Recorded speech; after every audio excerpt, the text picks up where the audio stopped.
All right, Steelies, welcome back. I wanted to talk to you guys about this August Alsina situation.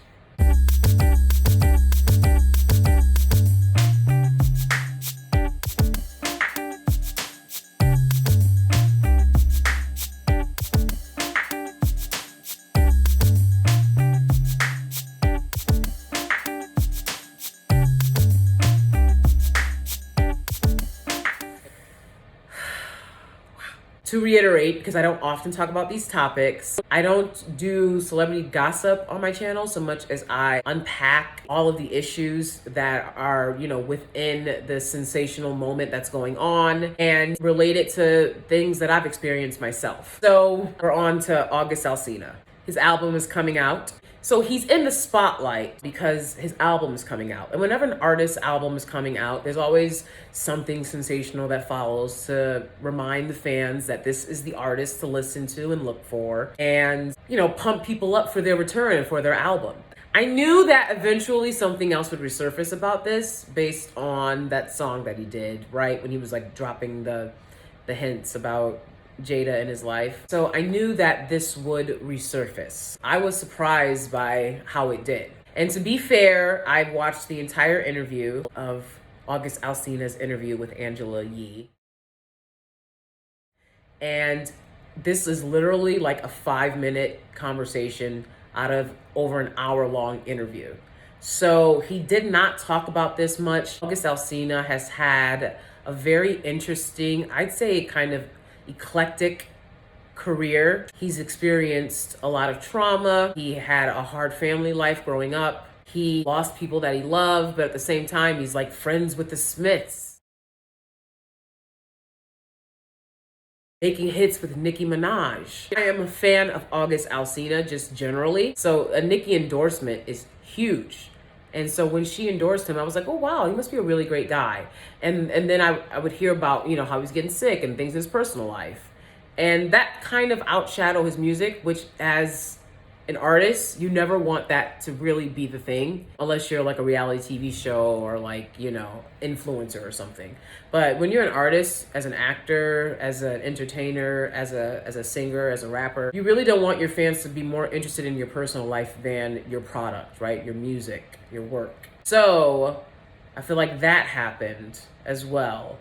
And it was a lot to do with the fact that he had a relationship with the Smiths. The Smiths. Like I said, I'm not doing celebrity gossip. I'm just commenting on things that are like out there so fucking much that like, I think Jada's representative, like they put out a statement in page 6. Like most people today, like if there's something, they just type it up on their own social media, or they'll make a statement, or they'll make a video on their own because of the social media. But they actually made a statement to page 6, which I think is really interesting and might be telling about how there's more to this situation. I got interested in August Alsina because of that, his personal life. And then he came out with that song, which I don't really remember, because it was like, he's kind of confirmed that this whole time he's been hanging out with Jada, there's something more there.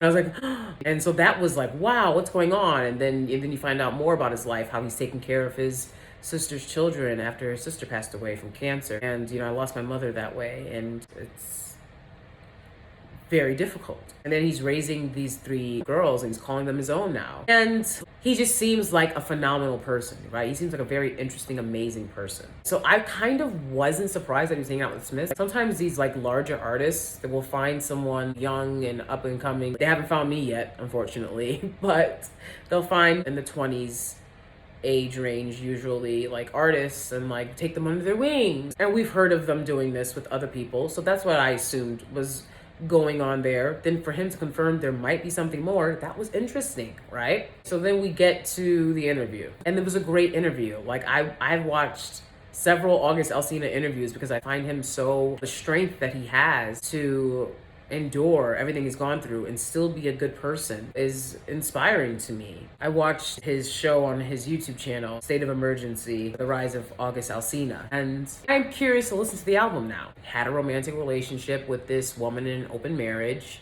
and she's older than me, and I was really in love. That's the gist of what he's confirmed and said. That makes me want to listen to the album.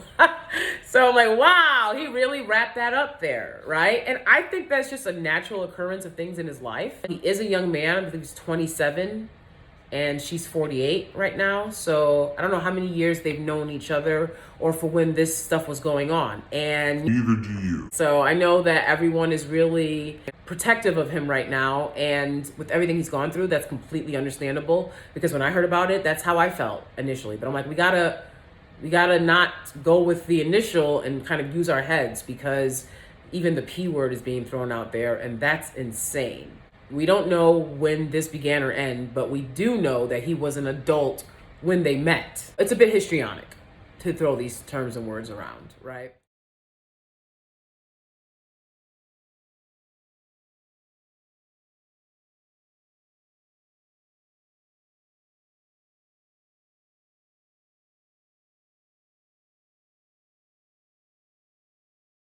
I'm seeing a lot of reaching. I think we need to be more level-headed here. This is a grown-ass man. He has a hip-hop rap album coming out.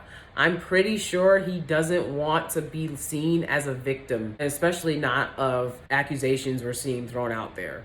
Complete reaches. And I believe that he came to this point in his life where he's like ready to acknowledge what's happened here, because he is an artist and he's young, he's 27. He shouldn't be bound to NRAs or vocal agreements or, understandings that limit him as an artist. Every artist knows, right? And it doesn't matter how big or small you are. I'm an artist and I don't like people who, when I get around them, I have to, now it's tea party time. I'm a good person. Maybe I'll say a cuss word here or there, but like, you don't need to be controlling how I move and how I express myself. And I feel like he felt trapped by some type of understanding that he's to just let what people think float out there. And not everybody likes to do that. I'm not trying to tell everybody everything that's going on in my life. I like to be very clear about how I feel about what's going on in my life. That's a part of me as a person, as an artist, I like to have as a part of myself. And I don't want any relationship, I don't care who you are, that tries to take that away, because I would never try to take that away from anyone else, for them to express freely how they feel, right? So I think that that's the point that he was at. As a young man, as an artist, he's coming out with this album. This is his opportunity to set the record straight. And again, I don't think that he would want you to create this victim narrative for him. I highly doubt he sees himself as a victim. I think he sees himself as the man. Honestly, as well he should, right? Either way, whether it's true or whatever these allegations are, whether they're true or not, men want to see themselves as the man, right? You see a lot of it coming from Black Twitter, Black social media, throwing out these accusations when you don't know the full story. Black women have a tendency to over-shelter Black men. And what you're really doing is you're stifling them. And no man likes that. They like to fall and they skin their knee, and maybe they'll come running back, but they have to skin their knee. You know what I'm saying? They have to feel it. They don't want you telling them what to do.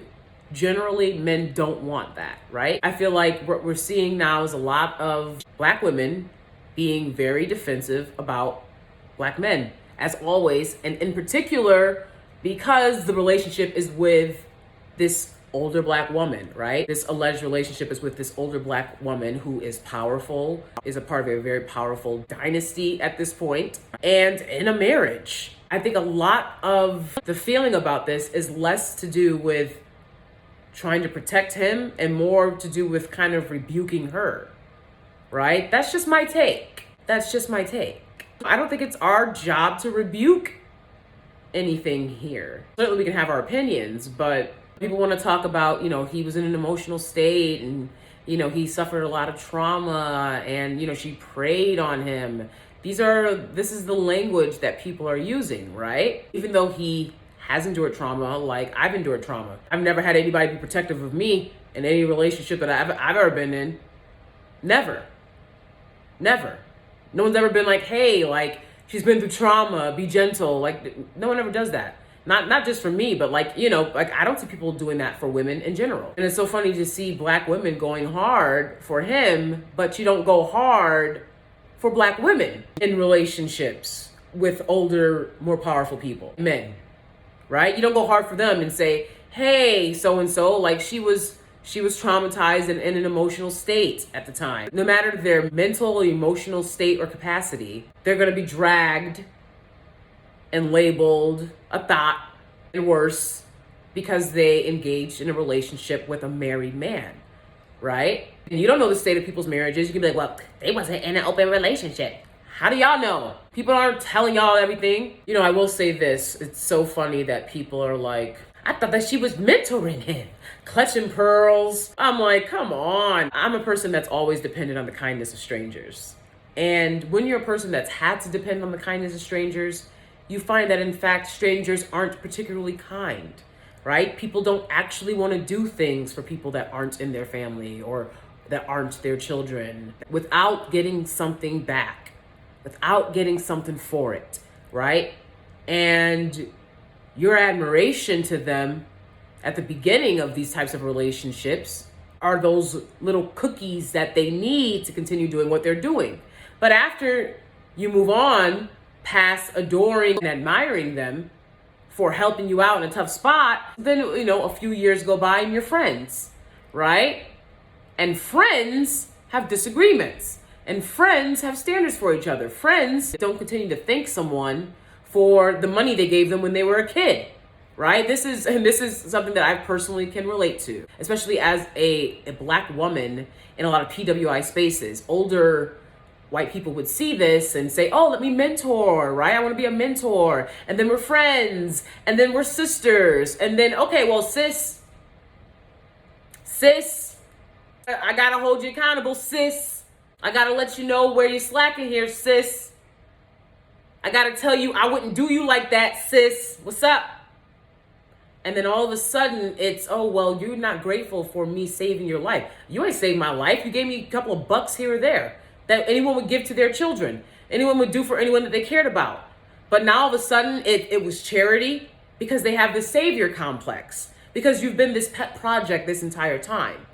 You see what I'm saying? And I'm only speaking from my experience, and I am comparing that to a general way that people behave, not necessarily for the Smiths case, because they seem like very nice people. And so I don't think that it's necessarily this like, why weren't you grateful for our family connections and money thing. I think that it at the end of the day had to do with him as a man, and he says that in the interview with Angela Yee. He says it in the Rise of August Alsina, the State of Emergency videos on YouTube. He basically says, I have to let go of everything that is stifling me and is not allowing me to be my full self and to grow and to heal. And that includes feeling like I'm being limited by the parameters of this relationship.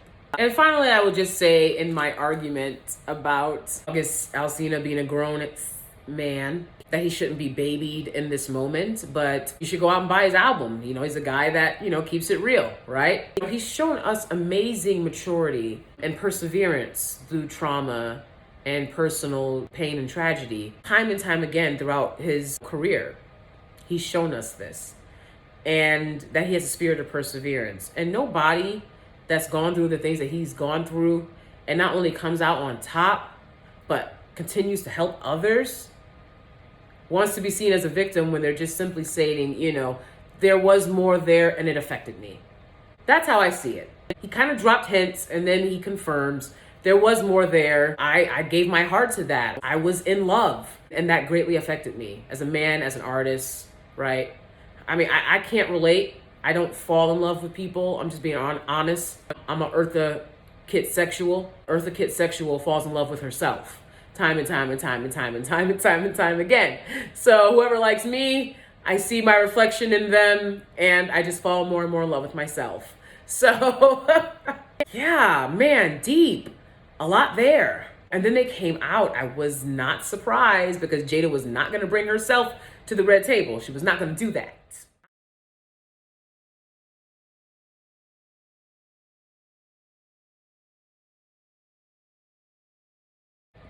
right? The rep for page 6 said it was all a lie. You know, I feel bad because that family connection that he might have been able to go back to, he's probably not going to be able to anymore, which I don't know if he would have wanted to go back to if, you know, there's so much more intertwined there, especially when things get romantic and intimate. I know for me, all bets are off. If we're romantic and intimate, all bets are off.